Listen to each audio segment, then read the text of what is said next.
I'm happy that we're starting another program, Spiritual Direction. I'm convinced that maturity, what could be perceived as we take a broader view. Can you see that every time we're visited, for example, by suffering, our perspective tends to be very restricted. We only see that point of pain, be it emotional pain or physical pain. And oddly enough, it's suffering when it hits us, and it seems to make a move in us that sometimes makes us regress in maturity. Of course, suffering matures us, but sometimes we need an experience of distancing ourselves from it so we can reach the maturity it brings us. Because at the moment it's happening, we're not always mature enough so that our vision is broader. We only see what makes us suffer. And that's why we need so much people who help us broaden our perspective. I believe, my people, that our maturity gives us this benefit, in addition to many others, right? Because nothing can be healthier for our emotional life, our spiritual life, even our physical life, than our maturity. Maturity is a process that never ends. We begin to mature as children when we learn to distinguish between things, when we understand the rules of life based on the rules of games, right? Piaget, who is a great name, was actually a biologist who became very important for educational psychology. He said that there is no point in trying to teach a child the moral rules of right and wrong with very complex stories. The best way to make a child understand, from a moral point of view, what is right and what is wrong is by putting them in a game. It is playful. It is the game. What teaches us the rules, David? So, when you put a child to play with other children and establish rules of that game, can that? That cannot. She naturally goes, achieving this maturity, this ability to distinguish right from wrong. She matured there. So, at some point in life, we begin to mature. We begin to leave our own, because what is maturity? It's an ability to be in ourselves. Because we never stop being in ourselves. And then you cast a look at the other. You can't do the opposite of looking from the outside. Coming inward isn't always a movement that starts within us. My entire vision of the world, part of my vision of myself. That's why sometimes we find people who are very pessimistic about others. It's not true. They don't believe in anyone. They don't believe in the goodness of the world. It's because they don't see themselves as a good person. So they do a reading, she said. They don't find much interesting. Then she begins to read everyone the same way she reads herself. That's why we need to be patient with these people.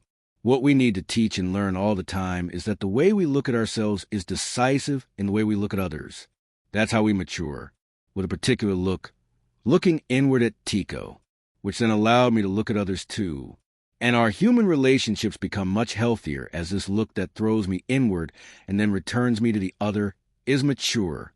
A mature look, for example, it doesn't get stuck on the little that the other reveals to me, because sometimes we have the illusion that we know the other. Afterwards, we only have a few brushstrokes. The immature person says, I already know who you are. The Maduro will say, I know some things about you, but I don't know the totality. Do you know why? No one else has managed to reach the totality of self-knowledge. How can I say that I already know everything about the other if I know very little about him? We are, for example, in a time when we communicate very easily. So, we also very easily have opinions about things, about people. And often there, at the moment we express our opinions, we do nothing but demonstrate our immaturity. He is quick to say, it is impressive how today, on social media, a person is easily crucified for a news story that came out about them. A news story that we don't even know if it is true. Why can the news be distorted? Or did someone see a detail of that person and classify that person based on the detail they saw? That is immaturity. That is why maturity goes much better with silence. My opinion. And I may come to the conclusion that I am never in a position to say anything about that fact because of the limits I have of not having known the fact as it deserved to be known so that I could have an opinion about it. Imagine how we would live together better if we let these pretensions fall to the ground, of thinking that we know everything about each other, of making our judgments so hastily about others, of enclosing others in our opinions, in our guesses. So many people think these days. So few people actually know. We are. Immature when we are not capable of understanding the other as totally other. This is a philosophical language that may seem difficult, but it is not. Christian? Good evening, my friend. Welcome. Christian? I know a few things about his life. We've known each other for a long time. I was a newly ordained priest living in Belo Horizonte. He was there flirting with Camila, right? I was dating her back in 2001. In 2002, around there. Christian, I've been in Belo Horizonte for so long. We've been here together on this mission with the Spiritual Direction Program. But as much as I know Christian, he continues to be rooting for me as a completely different person. You know, this is my reason. It doesn't encompass my reason. You can't exhaust Christian or Camila or his wife, who sleeps with him every night, who lives with him 24 hours a day. Even a couple who love each other, who have been together for 50 years, never exhaust each other because the other remains new to themselves. This is maturity. For example, a couple who doesn't dare say to this, I already know by heart, don't you? We know a lot about each other. And when we are immature, we think that what we already know has already exhausted the other's possibilities, right? Don't underestimate a person's capacity to be totally different from a certain moment in life, from a certain fact of an event. So we make fewer mistakes when we enclose the other in our opinions and our assumptions. Of course, what you already know about the other is important. We are not saying that you will give it up. We are only saying that maturity, in us, it broadens our perspective. Even for people who have the conditions to say, I don't know everything about him. I know a lot, but I don't know everything, because maybe he doesn't even know everything yet. With everything, he said, maturity frees us from the love of possession. I say, I identify that the other is not an extension of me, even if they're my child, even if he came out of my belly, even if he came out of my flesh, even if I gave all the bones of his constitution. The other is not an extension of me. He has no obligation to live what I want for him to live. The other is not a territory for the satisfaction of what I could not satisfy within myself. Oh, how difficult it is. Because in the name of love, we remain immature our entire lives. Fathers and mothers who cannot see their children as others, as totally others.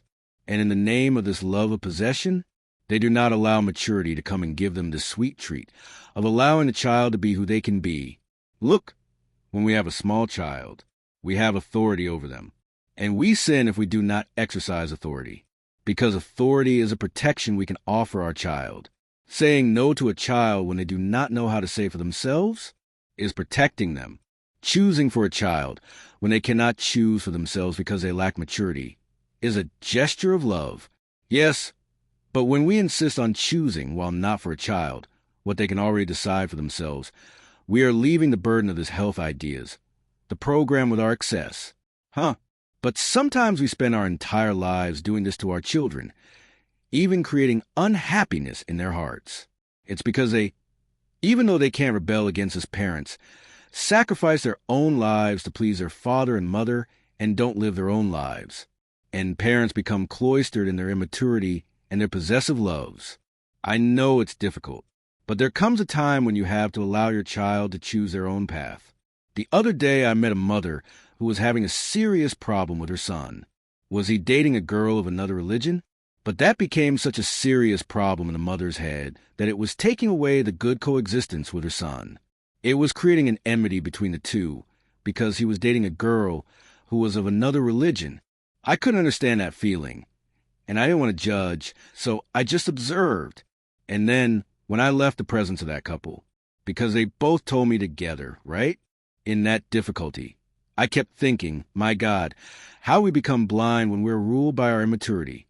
Our gaze is small, and what if I don't see much beyond my own navel? Much less will I see the other, who needs my understanding and my broader perspective. Have you ever imagined losing your son's friendship because he chose to date a girl who isn't the same religion as him? Then I asked, but does she have a character flaw? As a bad person? No. On the contrary, looking for a traditional princess, Evangelina Alex Plain. Did I ask a lot, didn't I? Allow the boy to do these things? No. And the worst is when I identified that the parents began to create a defense mechanism. so they could be right, placing the girl in a very unfair way, in a context that wasn't hers. Isn't that what they knew about her? It's what they wanted her to be, so they could have arguments, and at least enough to be able to say to the boy, we don't want this relationship, but this boy, he is achieving his autonomy, which is a fruit of maturity, which is precisely that ability we need to have to decide what we want and what will be best for us. Us. Maturity. I look at a son I raised, discover that he decides different things, different from the way I would decide and choose, and still remain friends with him. That is maturity. You allow the other behind the lines of your destiny. In your path, let him choose the people he wants. Unless you are talking about a son who is addicted and who is bringing into the house the criminals who had him yesterday, then yes, you need to act differently. If not, they are good people. They are people who are just different from us. It is not fair on our part. Why are we enclosed in our immaturity? I know that we are all victims of this. Sometimes our look is very strange. I really like this song that I composed when I lived in Belo Horizonte. It was the same time that I wrote the song Humano Dames, a time when I was very bothered by my reduced look. Reductive. I was prejudiced at that time. And every time I saw a person prejudiced acting, I had a true repulsion for her because I saw myself in that person. In Belo Horizonte, I identified this too and was cured. Thank God. I never felt it again. It's the strength of prejudice taking me to that mire that it used to take me to, right?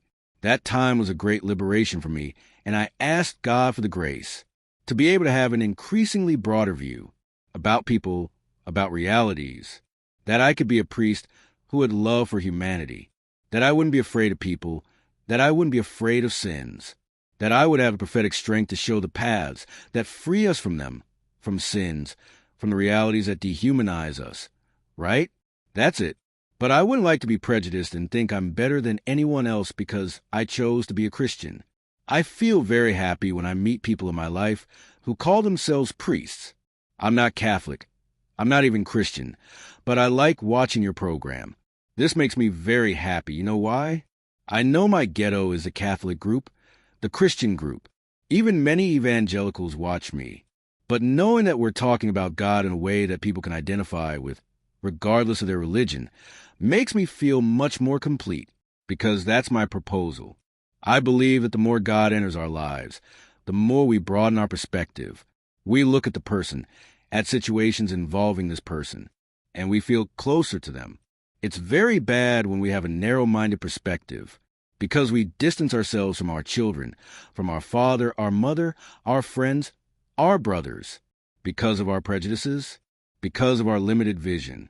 And reflect, my people, this is the most effective way we have of expanding the world. The more we reflect, the more we delve into the mystery of Christ.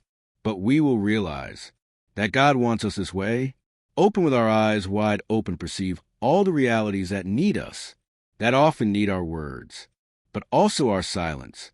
A God who changes our way of being, people, because if not, our religion is useless.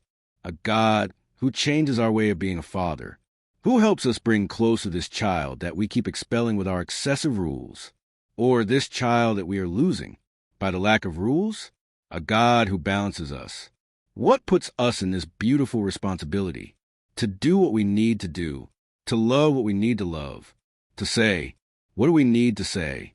We're going to take a quick break, and we'll be back soon with the Spiritual Direction program.